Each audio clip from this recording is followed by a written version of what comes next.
the floor, perhaps for the final time.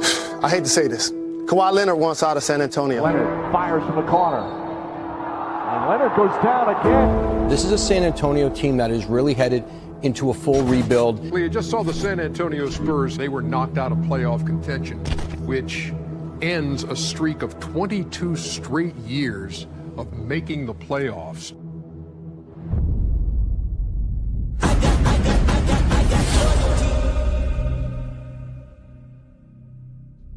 I got loyalty inside my DNA. I got loyalty, got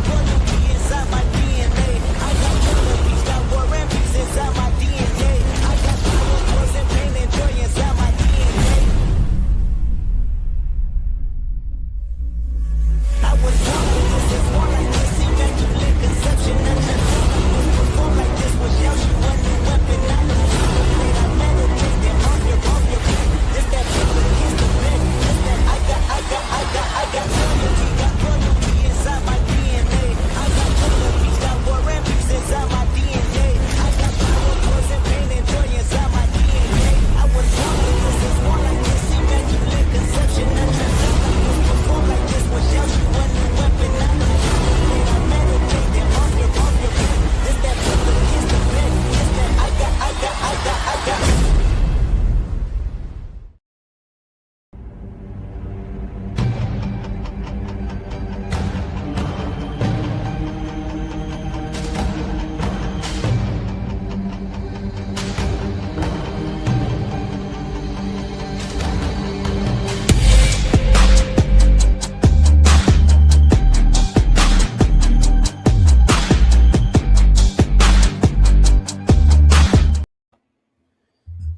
Hey, what's going on, Derek? What's up, man? Oh man, just enjoying the beautiful rain outside. Yes, it is flooding. Yeah, big time. But we needed the rain, so I'm not mad about it. Yeah, dude, it was dusty. It was all kinds of dusty at work today. Yeah. So, yeah, man. Hope everyone's doing great. Got a good show tonight. We're going to talk about the NBA playoffs are in full swing. Yes, they are. We have some teams that are out. So, we're going to talk about, for one, what some of these teams should do in the offseason. We have some teams on their way out. The teams on their way out. And then, so we're going to talk everything NBA playoffs and what's going forward with that. We have NHL playoffs in full swing as well. So we'll talk about where we're at with those. The Stars did win last night, which was they did. They needed it. Yes, and then we got MLB in full swing. It's getting good. It's getting real interesting in a lot of divisions. Some teams start off hot, and then they've kind of fallen off, maybe at the right time or maybe at the wrong time. But something I want to start with, Derek, real quick, though. Before we start, I want to play our ad for the night, and then we're going to get into something I really want to talk about. It's NBA related, but I do want to talk about to start the show.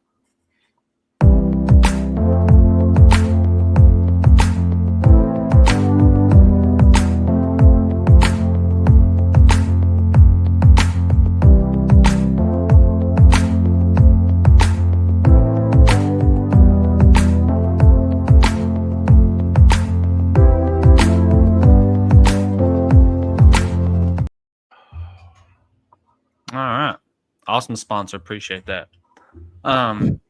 So Derek, what I want to start off with is this Tyrese Halliburton daddy thinking he was big hot shot bowing up to Giannis. Yeah. You can't do that. He should be banned for the rest of the playoffs. Well, I'm going to take it a step further. Maybe I'm harsh, but I don't think he should be allowed to another NBA away game. Because I look at it this way. We know who his son is. We know how good his son is. First of all, why is he allowed on the court and able to go run up to Giannis like that? Mm-hmm. He's going to get himself hurt, for one. Okay? If that was me or you, they would be banned. Well, of course. Yeah. You know what I mean? Yeah, no doubt about it. I'm glad he came out and apologized for what he did to everybody. I'm glad Tyrese Halliburton said his dad was in the wrong, because he was. And it seemed like in the end, they met up after the game and squashed it, is what it sounds like. And that's all fine and dandy. But he still should have some kind of a ban coming his way to show that you can't do that. Like, you just can't do it. Do you think? Let me ask you this: as a parent, so Halliburton was voted most overrated player in the NBA, and I believe some of the Bucks players came out and said they agreed with the list. So, do you think that was just emotional moment to run out there and be like, who's overrated now? Like, that's my son. You know what I mean? As a parent, backing your son. Now, you have to know the boundaries. Like, obviously, you've been at multiple NBA games during his 8-year career, 5-year career, however long it's been.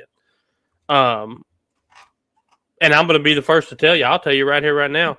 I thought Tyrese Halliburton was overrated. I did not think he was good. He has a weird shooting form. He is not that superstar that just has charisma and just pops for me, right? Like he's almost like a Tim Duncan.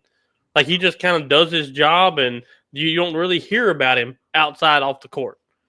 And I want to personally, if I know he's not watching, maybe he is, I don't know, but I want to apologize to the man because I did not respect his game like that. Right. And what should have happened is, I don't think he's overrated. No, not. I mean, he's a very not noticeable.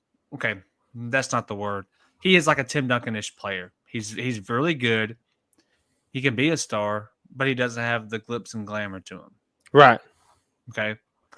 But my thing is what his daddy should have done is went over there and shook his hand, Giannis, because it was Giannis versus the Pacers for 5 games. Yes, it was. Should have. Okay, 2 of them, Gary Trent Jr. did really well. Like, he had 30+ 2 of those games. But overall, it was Giannis versus the Pacers. He should have went there and shook his hand and told him good series instead of like doing what he did. That's what he should have done. Right. That would have showed respect. It would have showed that, hey, like, I know you're good and you did what you could to potentially try to beat my son's team. That's what he should have done. Not all this, whatever he said. That was uncalled for. And then not only that, you literally go nose to nose with Giannis. Did you see Giannis bending over? That was what was funny. Giannis was like halfway bent over. But man, I just don't agree with it. That's got to be something that has to be taken care of. We can't do that to players, because the wrong person does that to the wrong player, they're going to get hurt. Okay, they're going to get hurt, and they rightfully should, especially if you put your hands on them. So let me ask you this. Let me. Well, we're going to stay with the same topic, but a little transition. Is Nico Harris, the Dallas Mavericks GM, is he off the hook? No, Lord, no. Because hear me out. The Bucks trade Middleton for Kuzma, which was the worst thing they could have done, and it showed. There was no number 2, even when Dame was healthy. There was no number 2 for that team. You put your eggs in the Kyle Kuzma basket. How goofy do you have to be to think that Kyle Kuzma is a second option on a championship caliber team? He's definitely not. It showed, and I'm going to tell you what it did. It lost you Giannis. It lost you Giannis. I know we're going to get there, but Giannis is gone. I don't think he'll come out and say trade me, but I think everybody in the league knows that he is done, and the trade packages are going to start rolling, and the phones are going to start ringing. And I think they're going to have to sit down and be like, hey, is this really what you want? Because I seen a thing today. Dame could miss all of next year with that tendon. He will. He will miss all of next They year. have no first-round picks. They have no cap space because of Dame's contract. So it's that team again for 82 games next year. What are they going to do? Yeah, I mean, and this is a great transition to kind of what we're going to talk about these teams that are doing. I mean, yeah, Milwaukee. If I'm Milwaukee, I don't. First of all, if I'm Milwaukee, I don't need Giannis to come tell me he wants to trade. I'm trading him to get what I can from him. I'm trading Dame. I'm getting what I can from him. But you can't trade Dame. He's hurt. You have to. Dame's on your books for one more year, and he won't play a single minute. So I'm trading him as soon as he can officially play, whether it's next offseason, whatever. I'm trading him. Yeah. And it's nothing to do with Dame and Giannis. I know as if I'm the Bucks GM ownership and I'm sitting here in this room and we're talking offseason right now. If I'm the GM, I'm telling them, listen, we lose Dame. He's on the books. Okay, he'll stay. But we're going to get rid of him when that time comes. Giannis, we need to find him a trade package this summer. We need to get some picks back. We need to start rebuilding this team because this team is done. And then I'm going to fire Doc Rivers too. Oh, Doc's gone for sure as well. I agree. Again, this has nothing to do with the players and whatever. It's to do with we've got to rebuild, and we have the quote unquote players to rebuild, as in trading away, getting things back. So that's what you need to do. And let Giannis go compete because he knows. Can he carry them to the playoffs, like make the playoffs? That team can make the playoffs with him. But as you saw this year, they're not going to do nothing. Right. They're just going to go home in the first round, no matter who they play, and they won't be a number, whatever seed they were this year. They won't be that. They'll be in the play-in with this team currently. With no Dame, the only other thing that would keep Giannis there is they would have to go find another star to pair with him. That's the only way. And I don't know that's a problem too. You have no first round picks to trade for nobody. You have no, and this is just like Miami. Like that Miami team that I saw play Cleveland, there ain't a person on that team that I would give up a superstar for, and there ain't really a person on that team I would give up a first round pick for. It would have to be. This is what I do. Whoever the GM for the Bucks is, I put out a mass email, all 30 teams. And I say, you come with your absolute A1 package. Okay? Once I say no to it, don't call me no more. Don't ask for me no more people. And I literally get a king's ransom that I want. Not that you're going to try to squeeze by and not give up one or two of your star younger players or something like that. Like, don't try to give me 9 first-round picks and 2 expiring contracts and 1 young star. Like, I don't want that. I want 5 first-round picks, 2 young stars, something along those lines. And if it's not the best of the best offer, like while you're just trying to save what you got on your team and deplete my team, I'm just declining yours and I'm moving on. And at the end of the day, if I don't have exactly what I want, I'll roll with Giannis next year. Maybe Giannis is on a mission next year. Maybe Giannis says, "Hey, you know what? I can ride this ship. I'm loyal. I'm Tim Duncan. I'm Dirk Nowitzki. I can ride this ship to the playoffs, and maybe we strike gold. Maybe we get on a run. Maybe Kuzma decides he knows how to put the ball in the basket. I don't know." Mm-hmm. Well, I don't think he expected to be the actual number 2.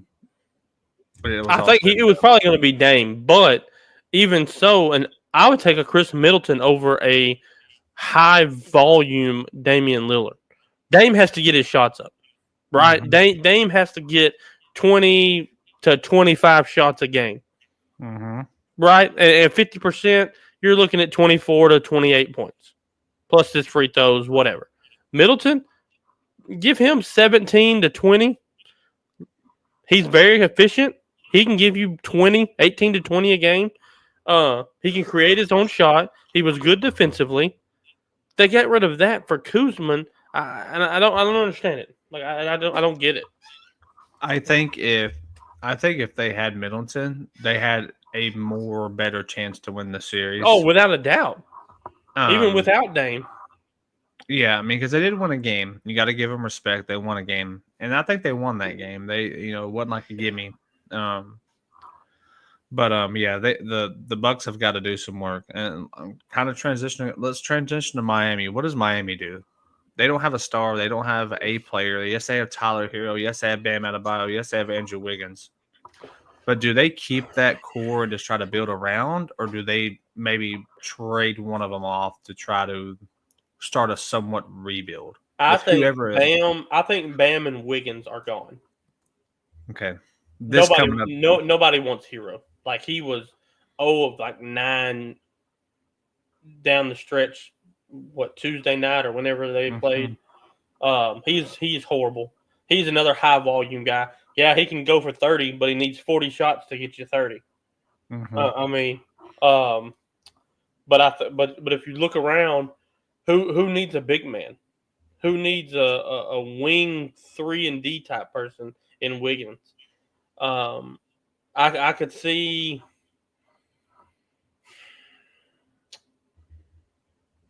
Charlotte going after Bam, maybe. Give them a big guy with Melo and Brandon Miller. Maybe the Hawks. I could see the Hawks trying to swing something and get rid of Trae Young. Send Trae Young to Miami. I've heard that rumor swirling around. But I don't really. I don't know who needs a big. I mean, San Antonio does, but I don't want Bam. He's going to cost way too much, and I don't want to. I'm still hoping for Naz Reid, but with what they're doing, he may not want to leave. He may want to resign, but yeah, Miami's got to get it. Wiggins wouldn't be a bad option for San Antonio. No, I don't think you keep him and Harrison Barnes because they're kind of similar. I think Harrison or Keldon Johnson would be moved. I mean, Wiggins could roll into your starting role. Harrison could come off the bench as a vet. Yeah. And again, it all depends on what happens on the 12th with the draft lottery. What is that? Is that June 12th? Is that when May 12th? It's May 12th. It's next week. Week after next. That's next. Not this coming up. 2 Tuesdays. Wow. You know what I'm saying? It's right around the corner. We're already at the draft lottery, huh? Yeah. That's crazy. I do want to say something, and this probably makes me more mad than anything. And I think we kind of talked about it a little bit earlier today in the chat. We've got to do something with refs missing calls, because the Pistons should be up 3-2 on the Knicks right now. Yes, they should. Okay? They were robbed of that call. Went down 3-1. It should have been 2-2 at the absolute worst. That's a gut punch for the Pistons, because like we said, if it goes 7, give me the Pistons. If it goes 7, give me the Pistons. I think the Pistons win this next game tomorrow night. I think it's going 7. But now the Pistons are going to have to win 3 straight games to do it, and I don't know if they can do that. I don't know if they have. I think they're too inexperienced in the playoffs to do that. But with that being said, does this show that New York doesn't have a chance to win the title because of how they're struggling with Detroit? It's nothing against Detroit. I think they make a move this summer, and I'm going to be honest. I think that's the landing spot for Giannis. I think either Cat and Bridges or Cat and Hart with multiple picks go to Milwaukee for Giannis. That's my thinking. You'll have a Brunson, Bridges, Giannis, Brunson, Hart, Giannis. I don't think that puts them. It would be interesting, but I don't think it puts them over Cleveland. I don't think it puts them over the Celtics. I think it makes them more competitive, but I don't think it puts them over them. I think a team that gets Giannis is going to have to deplete the roster, and I don't know if it's worth it. Now, I'm not saying that Giannis isn't worth it, because Giannis is a top 10 player in the league. I'm saying depleting your roster for one person. I don't know.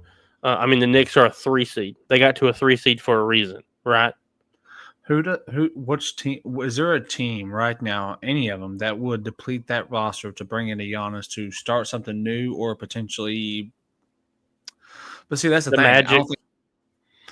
Well, see, the Magic are interesting because who do you give away? You're not giving away Pablo. Pablo stays, and I think Suggs stays. But everybody else, in your opinion, would be wide open. Well, I think that gives you a point. That gives you a 3 because you can move Pablo to the 3 instead of the 4. Oh, yeah, that's what I'm saying. Definitely, Giannis can play 3 or 4 as well. But I still think the Magic's best option is Booker. Yeah, I think we're going to be seeing a very busy offseason. Yes, more than you think. Let's see, 1, 2, 3, 4, 5, 6. I see 6 to 10 superstars finding new homes. I'm saying Bill, KD, Booker, Giannis, Bam, Cat. Whoever's in a package with Cat, if it gets moved, I will tell you maybe a sleeper team for Giannis or for Bam. I think they could put a package together and go for him. Again, this is one of those. I don't know if I would do it, but I wouldn't be surprised if it happened. Minnesota. Ooh, to pair with Ant. I'm going to tell you right now, and I'll stand on this. This is a hill I'll die on. Anthony Davis is the best player in basketball right now. Anthony Davis? Anthony Edwards. Oh, I'm sorry. Anthony Davis. He at the house. Yeah. Matthew freaking Golden. Yeah, Brandon. I know you liked the draft, man. You were there, dude. That was awesome to see. Yeah, hey, Brandon. I mean, when you were on the show, I told you Matthew Golden was going to be your guy, and not only did you get Matthew Golden, you got you can correct me if I'm wrong, Brandon, but didn't y'all get the defense end from Texas too, or was that another TCU receiver? Yeah, they got the TCU receiver. I think so. And the third. Yes, they did. Yeah, Brandon. Great pickup. I told me and Derek talked about. I ain't never seen the Green Bay Packers get any weapons like they did this year for Love. But now, who's going to throw him the ball? Yeah, it's going to have to be Lovey Love. Love. Do we trust Love? Are we Love? Are we Love trusters? Is he leading us to the promised land? I mean, they're 11-6 this year, but we'll talk about that in a minute. But yeah, I would love. I think Anthony Edwards is the best player in basketball right now. He's going toe to toe with who you say possibly is the GOAT. He's not. I actually changed my mind. I said he was number 2. I will admit I was wrong when I said he was number 1.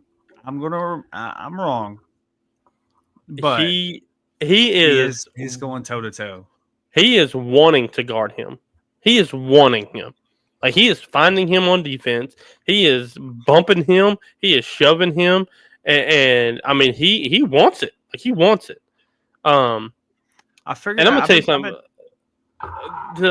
The last play of that game the other night was a prime example of what I try to talk about when I say I'm not a LeBron fan. Like, it's not. He's not that guy.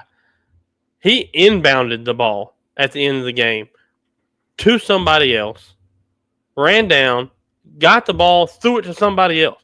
You think Jordan is inbounding the ball to somebody with 8 seconds left? You're crazy.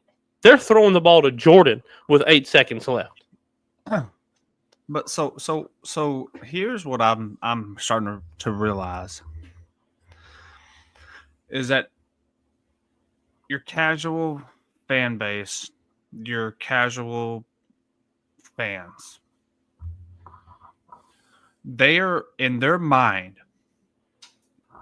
they are thinking LeBron is still LeBron from, I'll even go just 5 years ago. Okay. He's not. LeBron at this point in his career, he wants to, I think deep down, he'll never admit this. And rightfully so, I wouldn't either. But LeBron is at his best right now when he is a role player. Legit role player. I think he doesn't want to be the main. But the thing is like, I say, I'm just going to go 5 years ago. LeBron would be your best offensive, defensive player. I'm not saying he's efficient all the time because that's just, he's not. But now where he's at, and this is due to him playing his 22nd season. I mean, it's just his age and body's catching up to him. It does with everybody. Everybody. He can't play both ways. He's either going to slouch on offense or he's going to slouch on defense. He just can't do it. Like, it shows. Because if he could do it, I think that if this was 5 years ago, we were having a different conversation. But he just can't do it no more. It's got to be Luka and Austin Reeves probably offensively, and LeBron giving you everything he can defensively because, well, who else is? Vanderbilt ain't playing good defense. Okay, he's not. Yeah. That they thought he was going to be the defensive player for them, and he hasn't been. They have no big man. They don't trust no one. LeBron has to be the big man in a sense because there's no one they trust. I've been telling them this series to play Alex Lim. They won't play him. I'm not saying he's going to give you 20 and 10, but he can give you 10 and 10. He's a big body. There's no one playing defense. And if it is, it's LeBron, and he just can't. He's having to do so much when he can offensively. They struggle. Because, yes, they're talented offensively. Austin Reeves and Luka can carry the load, but who is going to play defense? Who's going to play defense? And against Anthony Edwards, even LeBron at this age cannot do nothing with that. You just can't. Because first of all, LeBron's not going to guard him because he can't physically. He just can't do it no more. So guess who's guarding him? Luka. And we all know what's going to happen with that. That's what's wrong with the Lakers. They have nobody. There is no defensive player on the team. They traded actual defensive player on the team. Their best defender, a.k.a. shot blocker, whatever, was Anthony Davis. They traded defense for offense, and yes, it looks great, and their defense looked good. I'm not sure what's happened. I think it's just because they're playing a young Anthony Edwards team that has more than just him playing defense. They have Jaden Daniels, great defender, Rudy Gobert. And they're pushing the ball. They're tired. I mean, the Lakers are tired. That's my point. When your best player, your overall best player is LeBron, that's the problem. If Luka was a great defender and a great offensive player and was in shape, we're having a different conversation. That's just what it is. I seen this today, and I wanted to bring it to your attention. I know we got into a conversation earlier about LeBron and where he kind of ranked and what. I mean, it wasn't an hour after we talked that I saw this video. The most playoff runs beating 3 50-plus win teams in the same playoffs. Okay? That means the first round, second round, and third round in your conference, not including the finals, just in your conference. Kobe leads the thing with 6. 6 times in the playoffs, he's had 3. He beat 3 50-plus win teams. Second on that is Jordan with 4. Duncan and Curry have 3. Olajuwon has 2. Magic and Bird has 1. LeBron has 0. 0 runs in his 10 final runs, and 8 of them in the East, or 9 of them in the East, whatever it was that he went to the finals. That big stretch that he went, He did not play 3 consecutive series against 50-win teams. How many consecutive series did he play against 40-win teams in 10 years? I mean, I would hope there's at least one. I would hope. But 3. I don't know. 3 times he played with at least 40 wins. So the guy that was talking wanted to know if that run was impressive, that he went to the finals 10 straight years with not playing hard competition. So here's my thoughts on the finals. Just the finals. I don't care. I mean, the wins and loss are 4 and 6. Right? Mm-hmm. This is my opinion.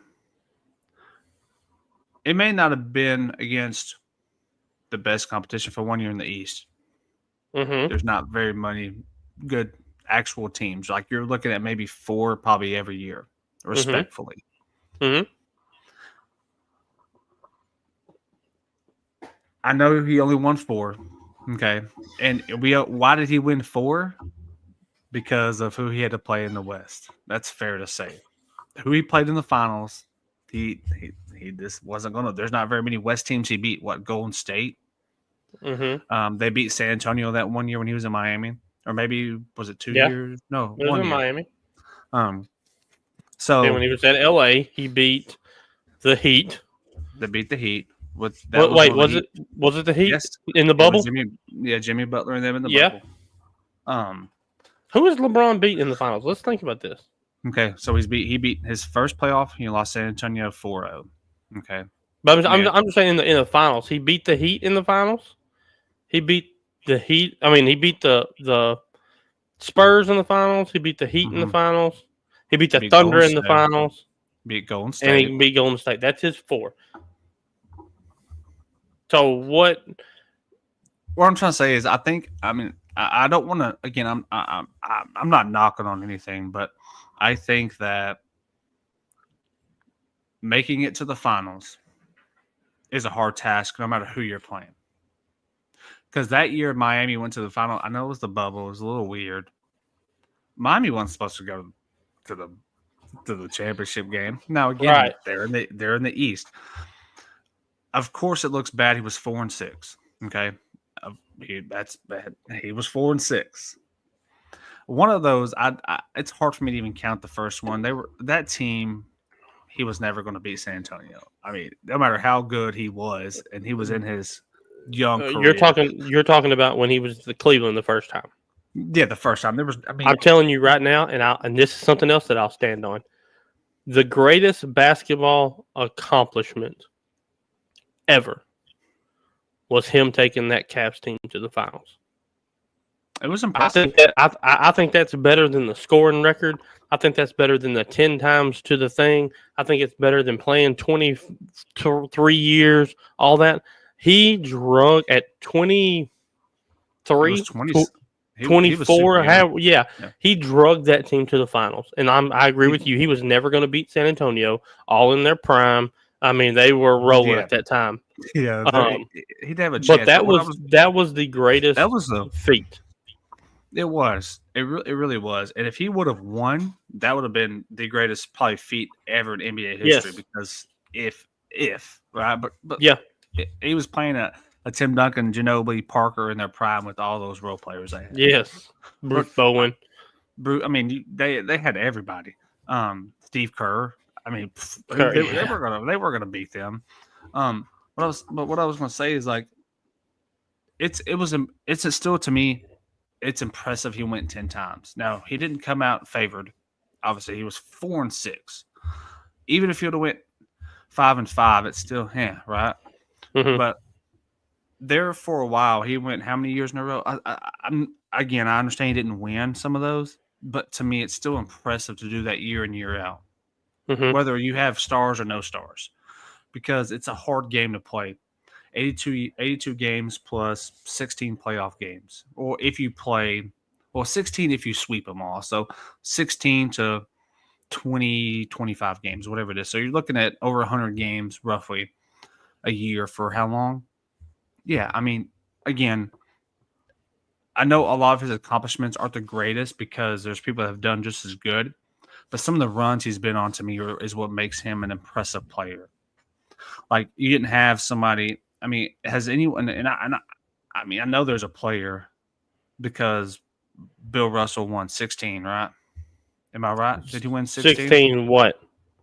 Or how many championships did Bill Russell win? Who's won the most championships? He won 11 in 13 years. 11 and 13. So outside of him, is there anyone else that's been to the finals 10 times? Let's see. I'm sure. Robert Ory's won 7, so he may be close. I'm just saying it's a hard feat to do. Unfortunately, I don't know if he'll ever make another finals run because he's just getting older.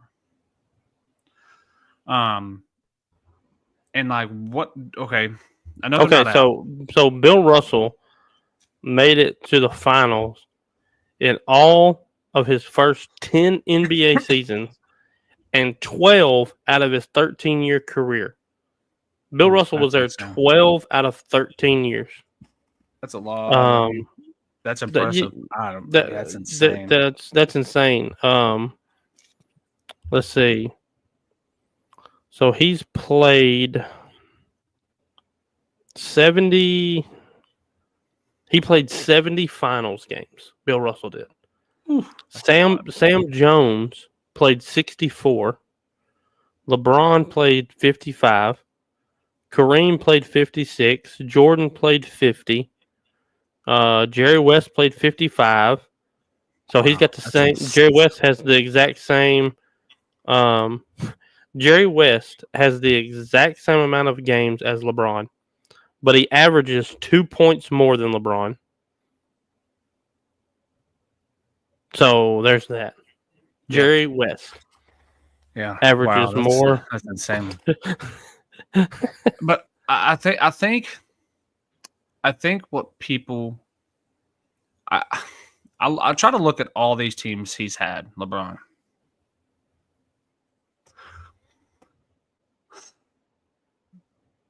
I think his best years were in Miami. I don't think we can knock that. Like, not only were they his best years, it seems like he had the most fun. Like, it was fun in basketball, if that makes sense. Well, do you know why it was fun? Well, he didn't have to carry the load. No, right. I mean, he didn't have to. He could. I'm not gonna say he hid. But he was able to get his points because I can't just focus on LeBron. I got to watch Wade. I got to watch Allen. Right. I got to watch Miller. I've got to watch Bosh. That's kind of my thing. Is he had the players behind him to where you could focus him, and you should because it was LeBron in his prime.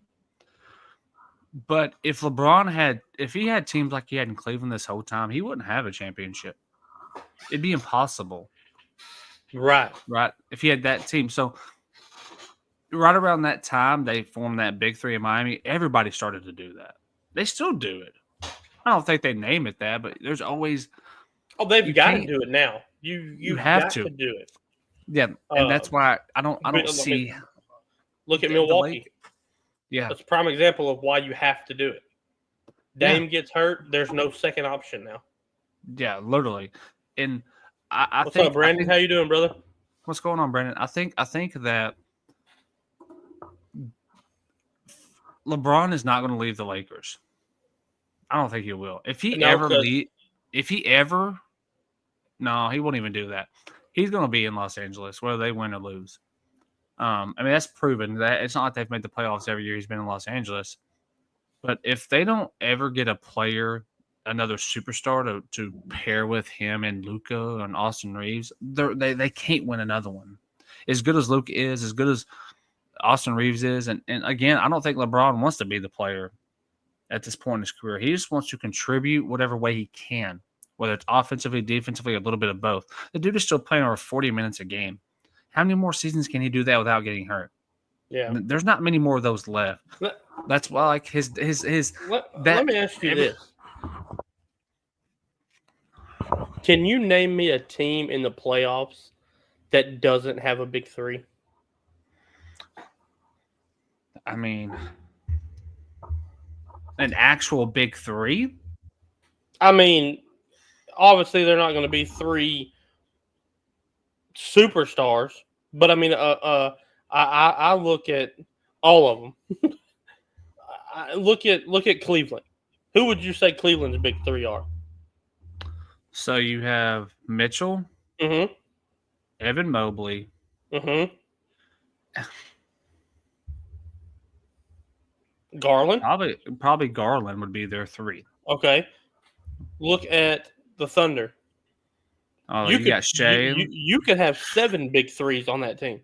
Yeah, well, I consider Shea, Yeah. Jalen Williams, and Yeah. probably Chet would be Chet? their. But Okay. I mean, then you could put their Wiggins is good for them. You could put You have- Wiggins in there. You could. That's You what I'm got saying. Dort. So the Thunder are pretty stacked. Boston. No, well, you got Jalen Brown, Jason Tatum, and you're gonna call me crazy for me saying that. Well, okay, never mind. Derek White, but I was gonna say you can even throw Pritchard in there because he could play. He could play the big. I mean, he has big games. What about Porzingis? What about Drew Holiday? Yeah. What about Al Horford as a big three? Al Horford as a third option. Yeah. You see what I'm saying? Like, yeah, you have to do that. You have to do that now. And I don't think, like, if you look at the Lakers, you think Luka. You really think Luka, LeBron. I'm not knocking Austin Reeves, but like when you look at the Lakers now, you think Luka and LeBron. Mm-hmm. That's all you think of, and a bunch of role players. But also, right now, you look at Austin Reeves as that third because he really is their third. Well, to me, he should be their number 2 because you can't put that load on LeBron anymore like you used to. This is another problem that I have. If LeBron was to win a title this year, LeBron is 40 winning a title, man. Look at LeBron go. Look at LeBron go. If they lose in the first round, hey, LeBron's 40. Like he needs some help. You can't have it both ways. Either you're 40 across the board or you're not 40 across the board. Like that's why I struggle with LeBron because it's two different sides of the tape and it can't be. Either he's 40 when they lose or he's 40 when they win. So I thought that in the beginning of the year, obviously we were like, dang, LeBron looks kind of good for being 40. And then lose Anthony Davis. And you really started to see everything come to perspective because now you've got to play defense. Mm-hmm. Now you've got to carry the load on offense a little bit more than what you were. Not because it's not that Luka's bad, but you don't know what you're going to get. Like, especially when he came back from injury. You didn't know. Like, he struggled, right? He struggled. Mm-hmm. Obviously, the transition, everything, he struggled. But now when you look at the Lakers, it's like, my opinion is, how do we get back to the top with what we have and by adding pieces? And I don't think you had an up-and-coming, I thought, potential star in the future. But I think with what happened with that trade, quote-unquote, going through and not happening, I think it ruined him. And I'm talking about Dalton Knecht. He could have been there helping with the threes. You could have had another offensive weapon. But then you do that, it ruined him. I don't think he wanted to come back, but he didn't have a choice. He didn't have a choice. Yeah. So when you're not producing on offense consistently, efficiently, and you do have to rely on LeBron a lot, and it's like LeBron, Luka, and Austin Reeves, those three could not carry that team as far as you think. I thought they could, but watching them play them series, it's not going to happen. They may win tonight, but they're not going to win this series. There's no way they win this series now. What if they were to? What hides bad defense? Horrible offense, in my opinion. A rim protector. Oh, rim protector. Yeah. You look at Luka. You look at Luka on Dallas. He had Gafford. He had Lively. He had those guys in the back to where if he did get beat, well, I've got these guys coming up rim protecting. They don't have that in LA. They don't have that. And so he is getting exposed. And I said this Sunday night. Have Jackson Hayes. That's who they. That's it. And I said this Sunday night. They are calling screens to get Ant on Luka. Well, that's the smartest coaching thing you could ever do. Why would you not? I would do that every single time. That's what I'm saying. That's the mismatch. And as a superstar, if another superstar is a mismatch for you, that's not a good sign for the series. But right here, I seen this comment from Brandon. I wanted to pull it up. You don't think we're ever going to see a true big three anymore? What are you calling a true big three? Because, like I said a while ago, I mean, you've got Tatum, Brown, and Porzingis. I think that's a true big three. Depending on who the Spurs. Yo, what's up, Ryan? Pistons in 7. Hey, we said the same thing, brother. We said the same thing. Hey, make sure you tune in Friday night, Ryan. A little golf. Yeah. But then again, if you depending on what the Spurs do, the Spurs have the making of a big three in Castle, Fox, and Wemby. It's different because it's a point guard, shooting guard, and a big, and not the stretch 3 or the stretch 4 in the big. It's just a different blend of it. Again, I think OKC has it. I think Cleveland has it. The Pistons could have it. I think Cade and Asura Thompson and Duran. They're just young. That's all that is. That's just an experience. Like I think. I'm going to tell you something, and I'm pretty sure people will be surprised I say this because this is my team. But even when the Spurs had their big three, people didn't consider them a big three because you got to realize Manu came off the bench. He came off the bench. Kawhi was the big three. They became a big three when Kawhi came aboard. That's it. They were just a team. I heard this the other day, and I think this is perfect. It perfectly sums up the Spurs, okay? They were a team of role players around a superstar. Now, they were all superstars. Don't get it wrong. Manu, a top 2 6-man of all time. Tony Parker was a star at point guard in the league. Kawhi was a star. But they all played second fiddle to Tim Duncan. They all played their role perfectly. They played it perfectly. And I thought that was a perfect summarization of who the Spurs were. Yeah. I mean, you're correct. I mean, I don't think you need a big three, but you need at least 2 superstars and a heck of a third player, a.k.a. Stephon Castle. Because De'Aaron Fox and Wemby can be your superstars. And absolutely. Stephon Castle, I mean, winning Rookie of the Year, kudos to him. We got another Rookie of the Year back-to-back. Back-to-back. Back-to-back years Rookie of the Year. The Spurs, give another year or two, and they will be, I'm not going to say in super title contention, but depending on what they do, the Spurs will be back. It's going to happen. It all starts with the coach, though. They have to find the right coach. They've got to find the right coach, and I agree. It starts with the coach. Who do they bring in to continue the Spurs culture? Not necessarily playing the Spurs way, but the Spurs culture, because I think I don't know how Pop – this is what I think Pop struggled with over the last 5 years is that transition from his way and then the new way a little bit. Because there's a new way. It's a 3-ball game. It's just how it is. Yes, if you don't have shooters, you'll be out of the game quick. And I mean, like it'll get away from you. It'll be 22-6 before you realize what happened. I think that's what struggled them over the year. They never could find that shooter. They still don't have that shooter.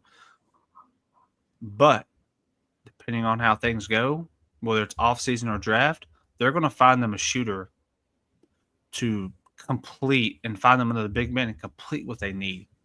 And they're going to be back. They're going to be back. The Spurs will make the playoffs next year. They will make the playoffs. I am not against the Spurs saying, "Hey Fox, hey Wemby, we need to talk to y'all."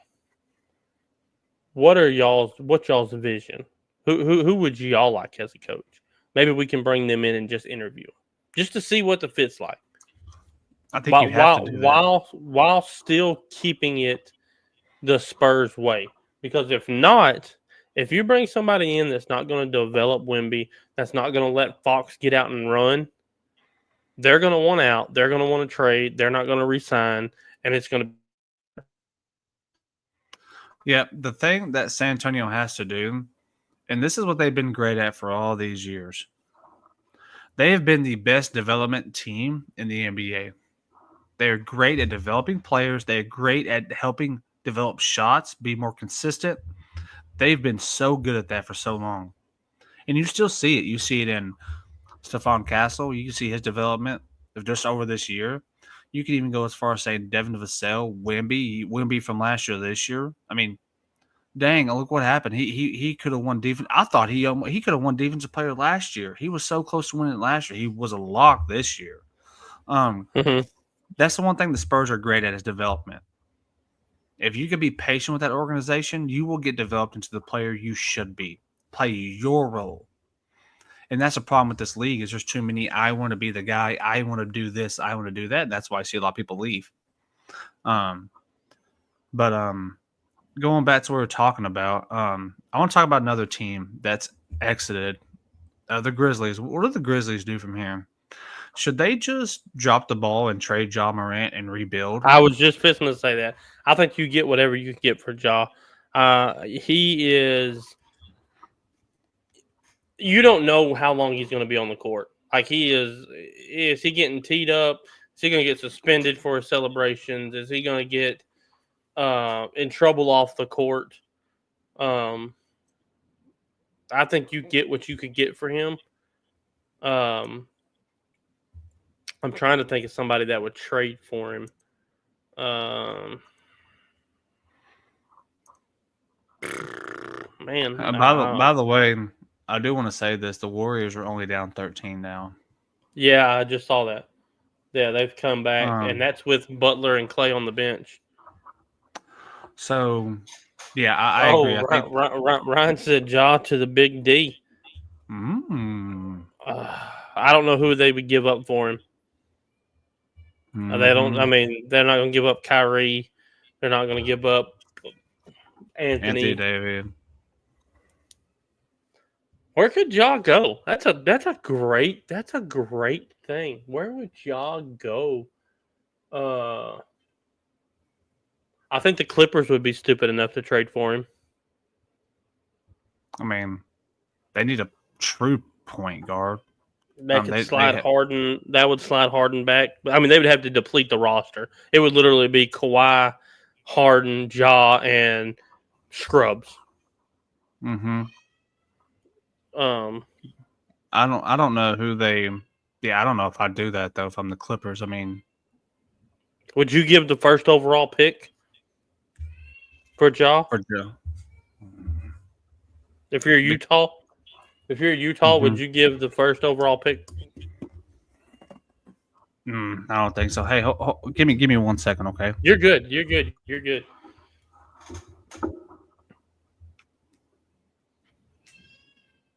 Who would you give up for him, Ryan? If you're still watching, if you're still in here, where would you think he could go outside of Dallas?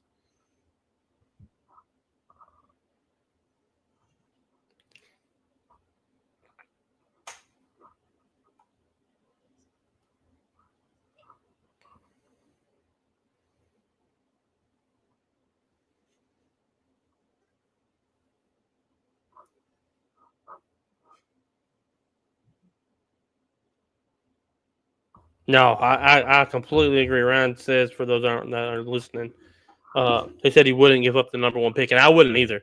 I think Flagg is going to be a superstar in the league.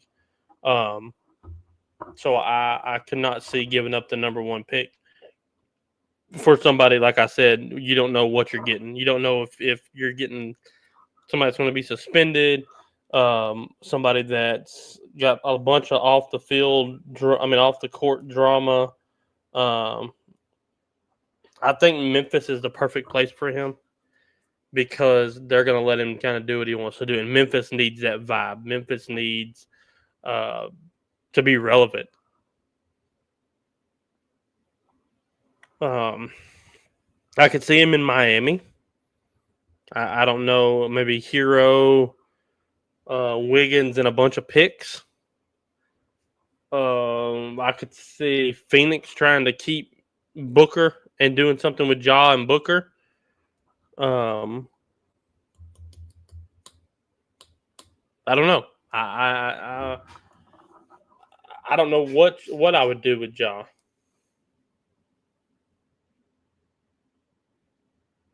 Golden State down 13 with 4 to go. I don't know if they put Clay and them back in and try to run it or what. Somebody got thrown out.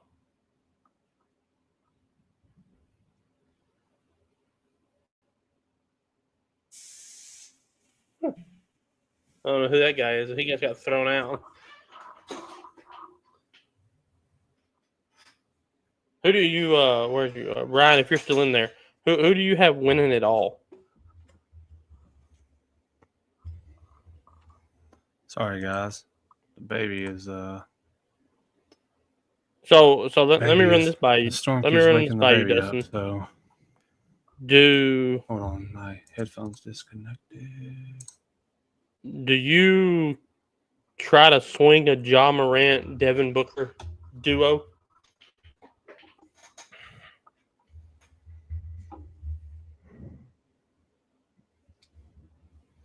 Did you hear me?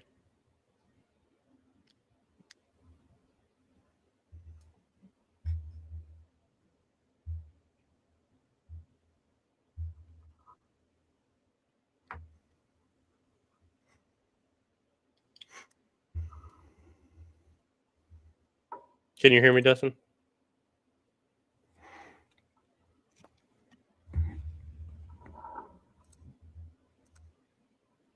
There we go. All right, sorry. Yeah. Would you do a Ja Morant, Devin Booker duo? Here's the problem with Ja Morant for me. It's not his gameplay. It's his antics. It's the grenade throwing, the gun shoot. Like that will get him out of the league faster than with him being. If he was just a role player, he would be fine. That's how bad that looks on him. I mean, I think pairing him with anyone would be good, but it's like, how many games is he going to play before he gets, banned for or suspended for 15 games because he keeps doing all these antics? Like, you got to stop that stuff. Like that right there will not. Like, is he worthy of a number 1 pick?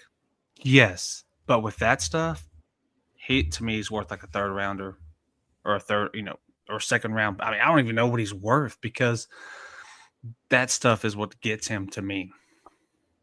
Let me tell you what he's worth. He's worth Tyler Hero and 3 first-round picks. It's not. I mean, that's fair. Send him to Miami and pair him with Bam, and then try to come up with some way to get Giannis. Mm-hmm. Or KD. That wouldn't be. Yep. I think you get Wiggins, and I don't know who else I got on that team, but Duncan Robinson, Wiggins, and some other first-round picks, and get KD. The Grizzlies. Here's where I question the Grizzlies. What are they wanting to do going forward? Because you have Ja and you have Jaren Jackson. Okay. You have Scottie Pippen Jr. That's like their big 3. Desmond Bain. And Desmond Bain. He's in that mix, right? Yeah. What do the Grizzlies do from here? You've either got to get another superstar, The Grizzlies are in limbo right now. They're just in the the Grizzlies are a 10 to 7 seed for the next, with the team they have right now, for the next 5 years. They're a 10 to a 7 seed. And they've got to hire the right. They've got to hire the right coach too. I don't know if Altman's the best fit for them. I could see him get promoted because he's already there, but they got to find a good coach to be able to maybe get all of that stuff under control, the antics, the creating a team again. That's kind of my thing here. So looks like the Rockets are going to secure this win. Yeah. So it'd be three. I asked a question earlier today and nobody answered it, or maybe they didn't see it. Most underrated backcourt of all time. I didn't know this until I heard it in the post today that I saw. Underrated backcourt. So I have a player, but I don't know who his backcourt mate was. Who you got? I've always thought this person, he was good, but I always kind of saw him like people thought he might be overrated. I've always thought that Derrick Rose was a little underrated in a way. Maybe that was because of his running mate was Jimmy Butler. Jimmy Butler was the 2 back then.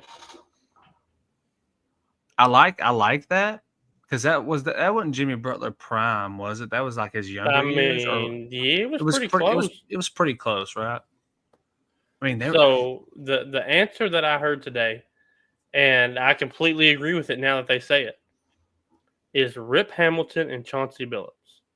Oh yeah, super underrated. Let me tell you how underrated they are. I didn't know this. They went to 6 straight Eastern Conference Finals.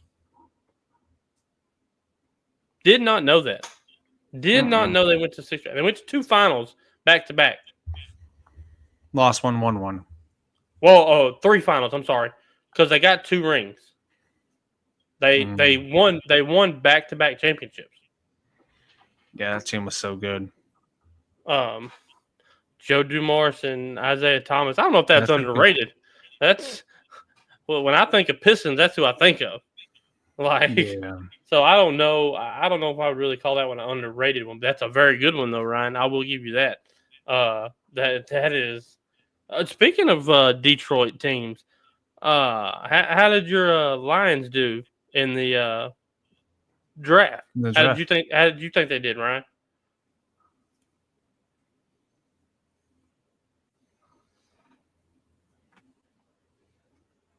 Yeah, the Houston's making a full sub. They're bringing in Reed Shepard. They're bringing in all the other guys. Yeah, it's over. It's gonna be 3-2. Right. But while we're waiting on Ryan's answer, so do you have the Lakers losing tonight? Yeah. Okay. I think they lose by. Do the Nuggets close it out next game? You think, or do you think it goes 7 still? I think it goes 7. Okay. I think the Lakers lose by like 3. Another close game. I think Luka goes off for 50. I mean, he's going to have to. I'm gonna stay up and watch that game. All right, Knicks and Pistons. Knicks and Pistons. Who do you have winning this? Actually, winning it now. The Knicks. Because of the one game. I mean, like I said, that's a complete swing. If it is 3-2, they solidified their line for a few years. They're getting older. Yeah, they are getting up there. I'm going to tell you what's going to hurt Detroit next year, and I'm going to go ahead and I'm going to throw this out right here, right now. Detroit will be a 3 seed in the NFC North. They will get 3rd place in the NFC North. They lost their offensive coordinator and their defensive coordinator. That's tough. Okay. That's tough. I think it's going to be Green Bay, as bad as I hate to say this, Chicago, Detroit, and Minnesota. Unless Minnesota makes a trade at quarterback. He said, "Whoa." Man, hey, brother, I mean, you lose an offensive coordinator like Ben Johnson, who goes to Chicago, who has a ton of weapons now. I mean, look what he did with Sam Laporta. Then their first round pick this year, they draft Loveland out of Michigan, probably the best tight end in the draft. You thought he was better than Tyler Warren? I thought he was better than Tyler Warren. Warren was good, but I think Loveland was just a little bit better. I think he could do a little bit more. Well, Loveland, I mean, unfortunately, he was at Michigan. Yeah.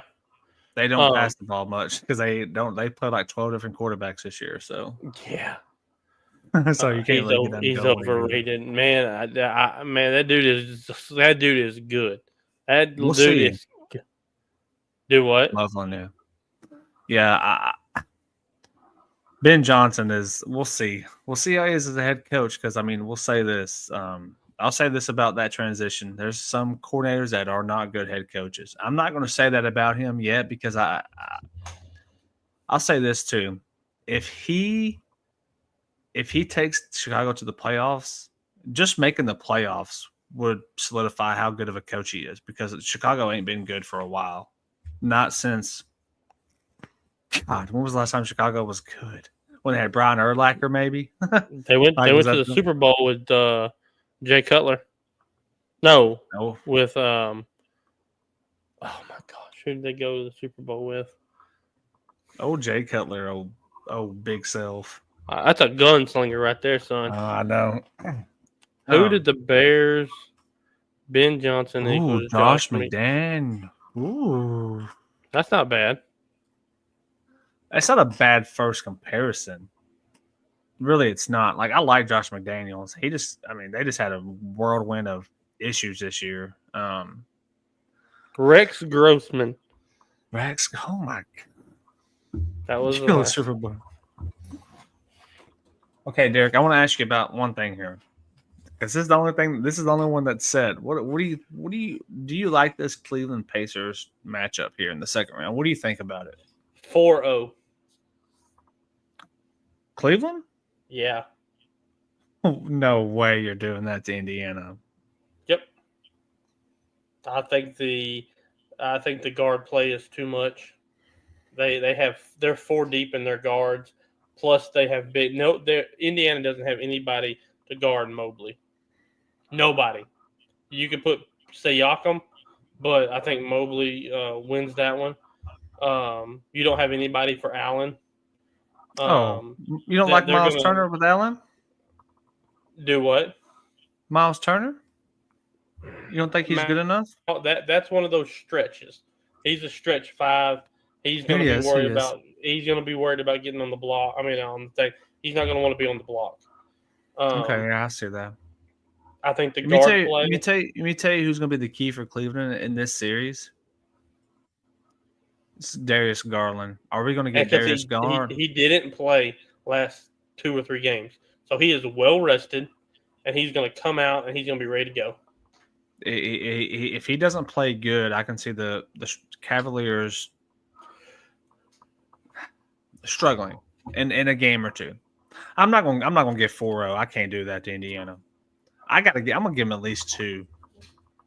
Oh, you think it goes 6? I think it does. I think Indiana's good. They're good. They're not going to beat the Cleveland Cavaliers. I'm not going to say that right now. That'd be terrible for me to say that, but I think I do give it 6 games. Really, I mean, yeah, I give it 6, man. I can't disrespect Indiana like that. I like Tyrese Halliburton. I like Miles Turner. I like Ben Matherden or whatever. I like their team. Yep. Yeah, they have a good team. They're not championship. They're not a championship team yet, but I mean, I don't know if they'll ever be a championship team.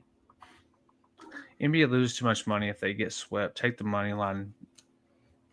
I mean, the sweep. Some of these sweeps are like you just can't not sweep. Like the Thunder sweep, Cleveland sweep. Like those were again, even the Magic, like keeping it close. That man, listen, there is some money into it, but I mean, I don't think we're gonna get a sweep in the second round from anybody. I honestly think in the second round, I think we're gonna have multiple Game 7 series. I think it all depends on who plays. Like if I'm the Thunder, talking about second round. If I'm the Thunder, I want the Clippers. I don't want the Nuggets. Yeah, if I'm the Thunder, I want the Clippers, and if I'm the Minnesota, if Minnesota gets Golden State, it's probably going to be a 5-game series. Timberwolves winning that, right? Yes. Yeah. If they get Houston, it'll be a better series. But you know who the Timberwolves are reminding me of this year? They're reminding me of Dallas last year. They're peaking and they're peaking playing great ball at the right time, if that makes sense. Yeah, but to me, I'll tell you who they remind me of. They remind me of the last year that Kobe won a title. 2000, was it 9? Yeah, or that 10? 09 season. No, it was 10. It was 10. 10. You've got Ant playing Kobe like. You've got Julius Randle playing Paul Gasol like. You've got DiVincenzo playing Derek Fisher type of point guard, type of passer. You've got Naz Reid playing on a Lamar Odom. You've got Rudy Gobert being who is it? Andrew Bynum, just somebody around the rim. That looks real familiar. It does. It does. It does. That's a really good comparison.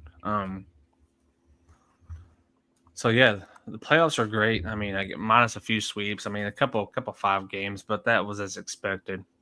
Magic got one in. The best series, of course, is still the Knicks. Well, I don't know. The Knicks, the Nuggets, the Nuggets and the Clippers is good. I almost said something there. The Rockets and Warriors are good. The Pistons and Knicks. I mean, I'm not surprised by it, but it should be Pistons up 3-2, which is insane to even think that. But 3 of these series have gone, I guess, about as they should. Come on, man! Don't get nobody knows what I said, man. We're good. Try to get us banned. That was close, though. That was really, and I almost said it twice too. That's what's crazy. I was looking at the Nuggets, but looking at the Clippers, so I was kind of like, it is what it is. Let's see what is going on in the NHL. I haven't looked at. Let me go to the playoff. So the Capitals. Key to the Lakers game tonight is not to shoot a crap ton of threes. For the Lakers, game 4, Austin Reeves shot 12 3-pointers. Oh yeah, can't do that. You cannot. If you get behind, you cannot try to shoot yourself back in it because you will just get further and further behind. You know what the Lakers need to do to win this game? They've got to find a way to slow the game down. Exactly. They need to attack the rim and slow the game down.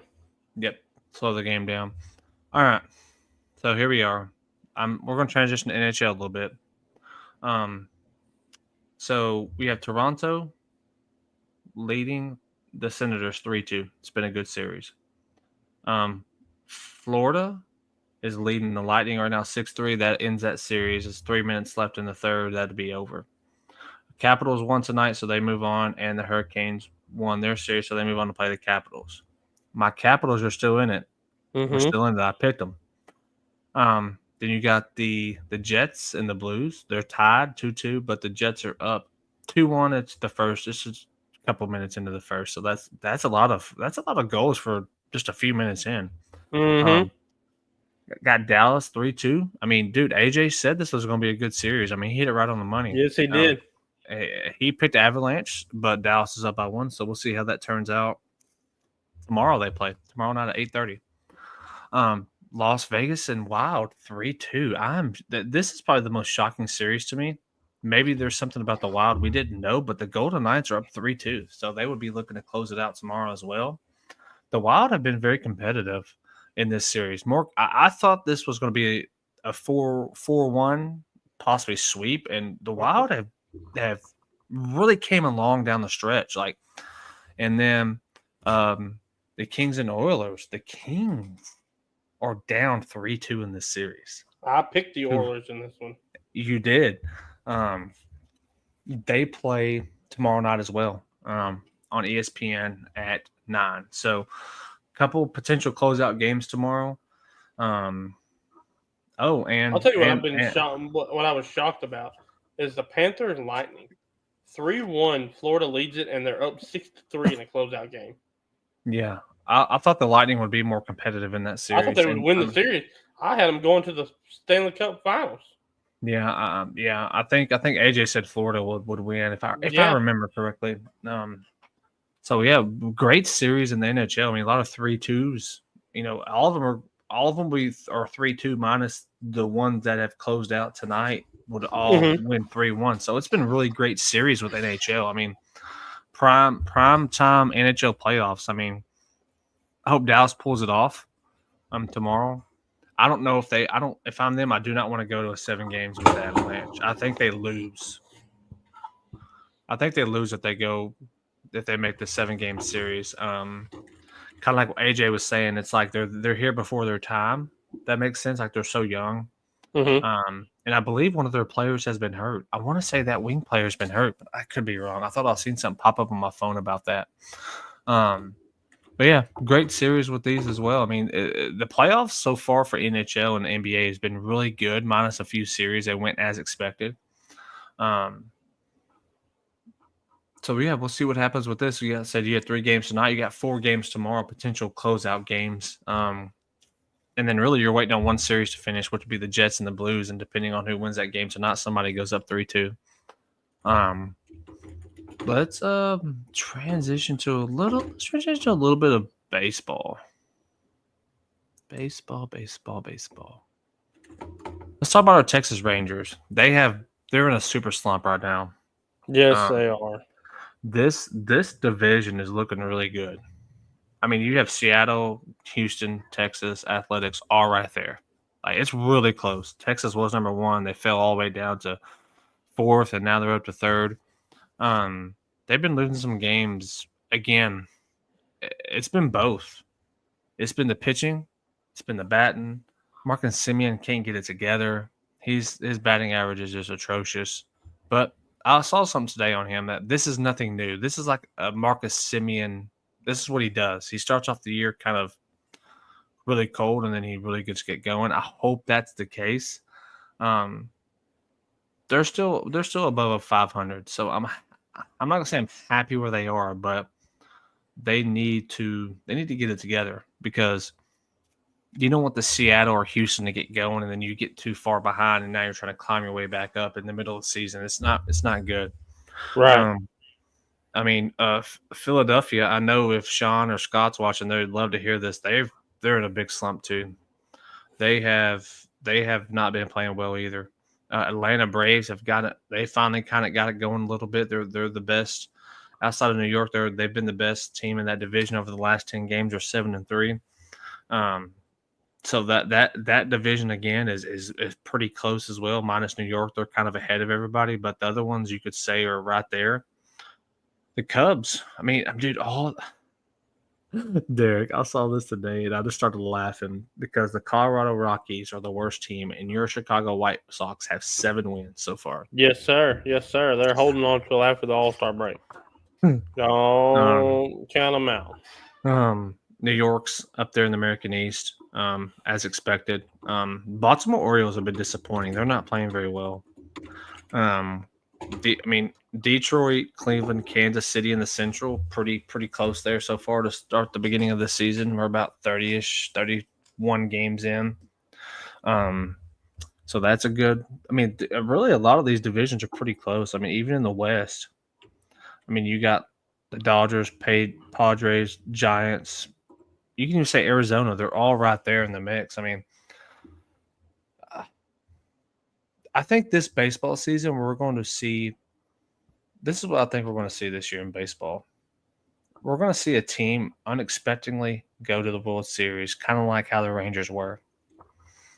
I think it's so. I mean, outside of if you look at the worst teams in each division, the next one up is right there. I know we're just now getting in, like I said, we're 30-ish games in. How many games did they play? 180. Is it 100? That's a heck of a man. That's 162. 162. Cubs Tigers World Series. See, that's what I'm saying. Like, we're going to see something really unique. I don't know. I just don't know if the Dodgers go back, man. I just don't know if they do. Do you think they go back, Derek? Down the stretch, you think they just go on an insane tear and they just? It'd have to be an insane tear. I mean, New York Mets have came on. They're the best two teams. The New York Mets and the Dodgers right now are the best two teams in baseball. There's no question about it. I think the New York Mets are figuring it out with Giancarlo Stanton. I think that's kind of Juan Carlos Stanton, however you want to. They're figuring it out. I really thought that the Yankees would slide more than they have, but maybe that just says that they were so loaded that losing Stanton didn't really hurt them too much, not as much as we thought it would. I thought it would more than it did. But again, over their last 10, they're only 5-5. So this is what I love about baseball. It's played almost every day. Oh, it is played every day, but you can go on a small run and then just crap the fence. I'm gonna keep to my word. I think we're going to see an interesting team in the World Series this year, but I don't know who it is.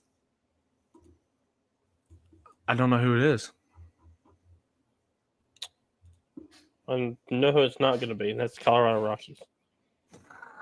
Dude, I want to know this. Who's started out the worst and came back and won? Has there ever been a team to start like this and just make an insane run? No. Okay. So I would say the closest thing was probably the movie Hardball about the Athletics. They won 20 games.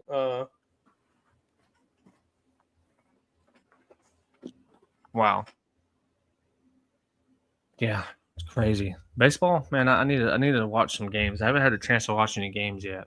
I need to watch some. I'm gonna try to catch that Dallas and Avalanche game tomorrow too. I haven't watched a hockey game yet. Something that we haven't done in a while. Let's do it. It's not really a player comparison, but it's more. I want to ask you a question about a player. Is Bo Jackson overrated as a football player? I don't think so. Because I'm going to tell you why. That I think he is. Okay. So he has 2,782 yards rushing. Okay. 5.4 yards a carry. 16 rushing touchdowns.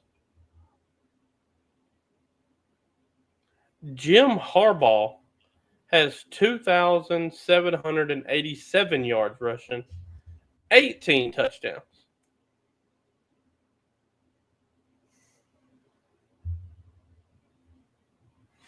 Dang. So Jim Harbaugh has more yards and more touchdowns than Bo Jackson. I mean, it doesn't seem right, but I mean, it's right, but that just seems really weird. That's a 3-year span. Bo Jackson's was from 87 to 90, and Harbaugh's was from 87. Harbaugh's was from 87 to 2000. But either way, he has more yards and more rushing touchdowns than Bo Jackson. And Bo Jackson did it. Yeah, I'm looking at it. Wow. That's kind of crazy.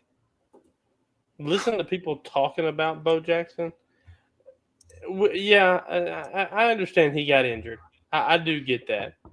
But if you listen to people talk about it, you would have thought Bo Jackson played 15 years professionally and just ran through the freaking NFL like it wasn't nothing.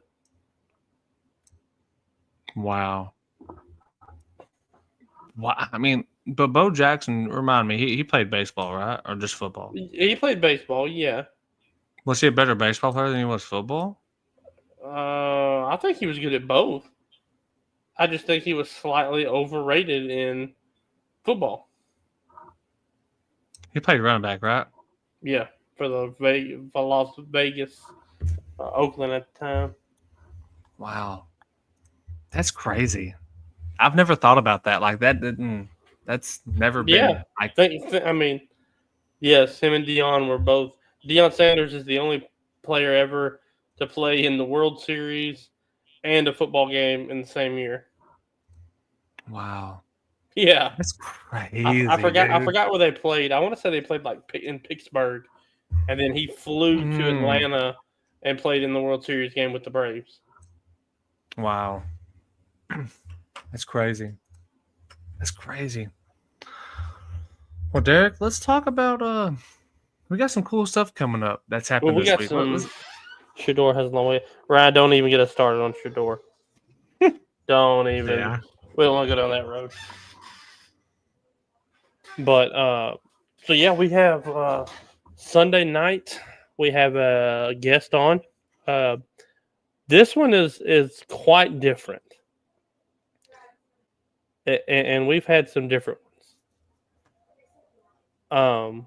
We had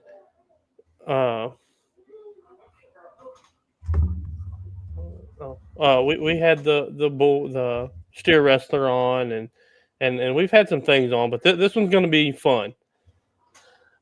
And then next Wednesday we have another guest on. A football kid that's doing some pretty cool stuff this summer. And then the following Sunday, we have a young lady on that's committed to – okay. And then this Sun – we have a young lady that's committed to play basketball. So we've got 3 interviews coming up. And then we've got some pretty cool stuff with the podcast coming up that we were talking about kind of off stream. And we'll just kind of see where that develops and how that goes. Yeah, exciting stuff coming up. Really excited to have our guest on and something going on really soon. Hopefully it goes our way. I'm excited for it to see what happens.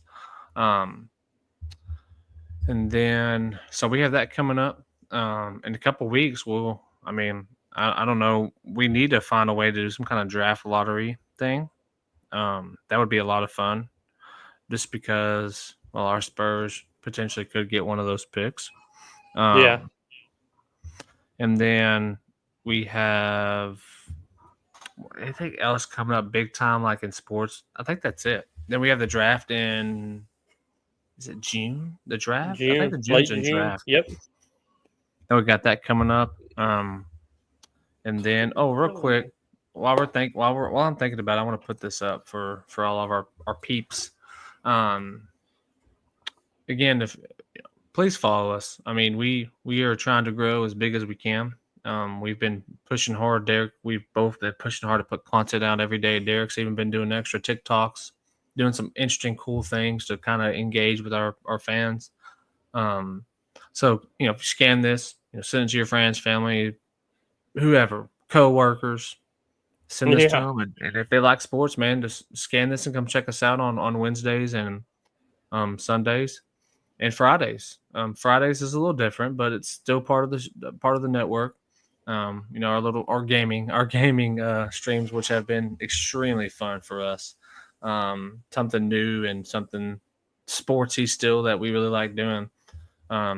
Just come, please follow us. We'd really appreciate it. Again, we're trying to put out as much content as we can daily to keep pushing our stuff out, and hopefully it reaches the right hands and people start to come and follow us and interact with us. We love when, Ryan, we appreciate you being here, Brandon, and anyone else that's been here tonight. We really do appreciate y'all being here and interacting with us. We love the engagement.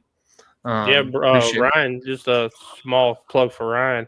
We're looking at probably about 8:30 Friday night, maybe a little closer to 9 Central Standard Time. So I know we talked about you popping on with us and golfing with us. So just keep kind of keep a look around that time, and we'll be on. So hop in the chat and we'll get you in to hang out with us. Yeah, come and hang out with us. We really enjoyed that. So yeah, we'll be back Friday to do our golf stream, and then we'll be back Sunday. And can you dial in somehow? So we'll have to send you a link to come in. Well, we'll figure it out before we go live. We'll figure it out. You don't have Facebook, do you, Ryan? Because I think really, that's really the best way is to Ryan reach out to Derek or myself, or just on the Tired Sports page. Send us your email. That's how we can get him in here. We have to do it through his email. Put the QR code back up. Yeah. Here, look. Scan this. If you don't follow us, or if you do, either way, scan this and send us a message on, either on TikTok or Facebook. And we'll figure out a way we'll figure it all out before Friday, to get you in here for Friday. It'd be me, Derek, potentially Sean when he gets back, if he gets back in time. We're just gonna play some golf, man, and hang out. And by the way, I do want to say this for people that if they can. So during the week this week, I'm going to be live a couple hours to play sports games, probably golf, just playing, grinding the career mode of this game that I've been trying to get into a little bit more, because I got to get better, because Derek keeps slapping me around every Friday and I'm getting tired of it. I did play my first round, not tournament, but the tournament. It's a round within the tournament. I got even, so I was happy. There you go. I did not lose. I did not win. I broke even, so I'm good. That was a lot of fun. I think I did that the other night after the show on Sunday. But yeah, Ryan, just reach us on one of these and we'll get you in. And again, if anyone in here likes playing video games, or you have PGA, I mean, we don't care who plays. We just want people to come and interact with us, hang out, laugh, and enjoy a good couple hours of playing some golf, a golf game. Other than that, Derek, was there anything else we missed? I don't think so. I think we covered everything. We covered everything. 21-9. Minnesota's up right now. Wow. I need to turn that game on. I do not have it on. Yeah. All right. Well, listen, again, we appreciate everyone. Appreciate the sponsors. And we will see y'all Friday. And again, on Sunday, Friday, we'll put out a post about for sure time, just to make sure at least two of us can be there. I think it won't be a big deal. We may even be able to go a little earlier this Friday. So we'll do that, and then we'll see y'all Friday. Everybody enjoy the rest of your week. If you're in East Texas, be careful if you're on the roads, because it is very wet. Yes, it's bad. People around here do not know how to drive. So with that being said, be careful out there. And we will see y'all then. All right, man. Have a good one, everyone. Have a good week. All right, everybody.